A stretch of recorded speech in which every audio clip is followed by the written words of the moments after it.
Hey guys, welcome back to Tactical Shigarami TV. And in this video, we're going to be looking at something that oftentimes does come up and is very frustrating in our airsoft careers, if you want to call it that. So our CQB tactics video will be covering deadlocks and stalemates in airsoft or CQB survival game overall, going back to our Osaka gameplay at CQB Limited. Now, I'm not really sure offhand if there are any ways to remedy this situation. It's very frustrating. So, in this particular game, one of the things that we did do, which I was very happy with, was from a standpoint of just pretty much surviving and clearing. We did clear really well in this game. I was very happy with the pieing and the excellent use of angles and lights when needed. However, we did have a lot of difficulty navigating certain angles and being able to kind of close the distance and really get the guys on the other side. Now, in situations like this, usually I would use a grenade. Unfortunately, I left my grenade in Aichi during this game, so I didn't really bring one, and I didn't really think that I needed one to play here, but I was dead wrong. And because I didn't play at CQB Limited for a while, I pretty much forgot how tight it is in there and how difficult it is to get past certain distances without getting shot. But for the most part, a lot of the guys on my team did try, and it's definitely not something that is isolated. I believe that in a lot of cases,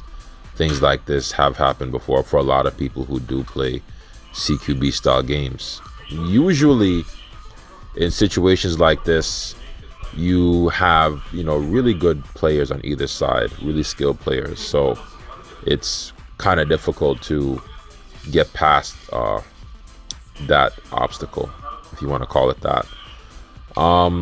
When I do play at bigger fields with corners, such as Hexeras, one of the main things that I do focus on, regardless of whatever side of the field I'm spawning from, is clearing. So navigating my corners and just kind of closing in on the distance and really making sure that I pie really well, because as I mentioned before in a lot of these videos, right, especially in the game modes where you only have one life or you have no life, you have to play your life. You literally have to play your life. We mention this all the time in a lot of different games. There's so many guys who talk about this. You can literally go down the line and see that so many YouTubers who play Japanese airsoft or survival game.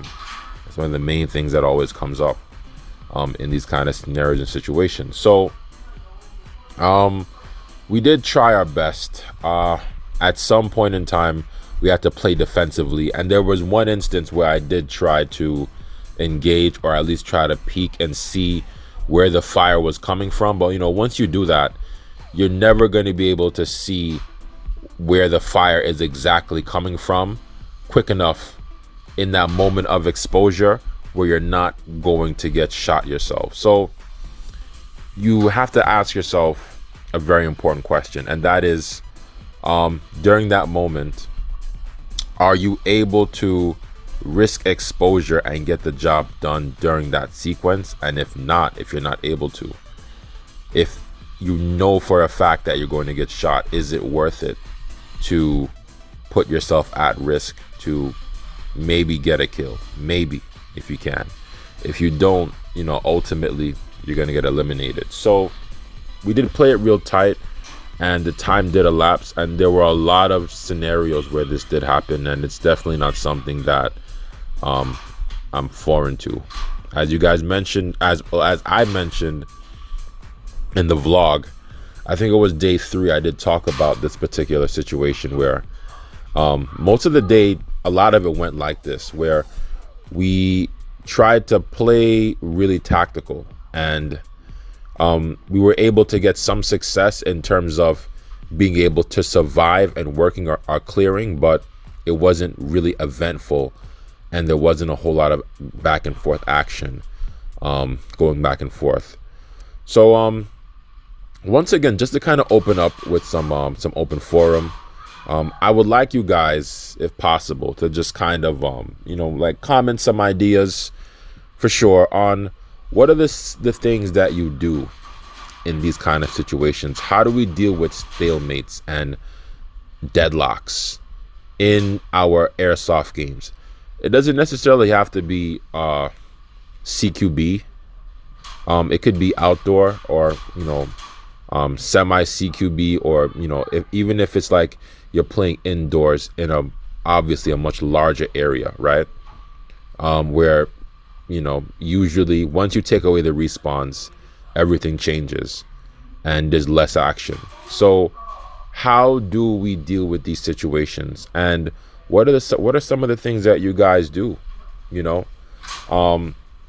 order to make things happen, or to force engagements? Because once we can make the guys on the other side, our opponents or adversaries, or however you want to call it, once we can get them to engage, right, now we can open up opportunities where we can make things happen. So it's just one of those things that you just kind of look back at it and you're like, well,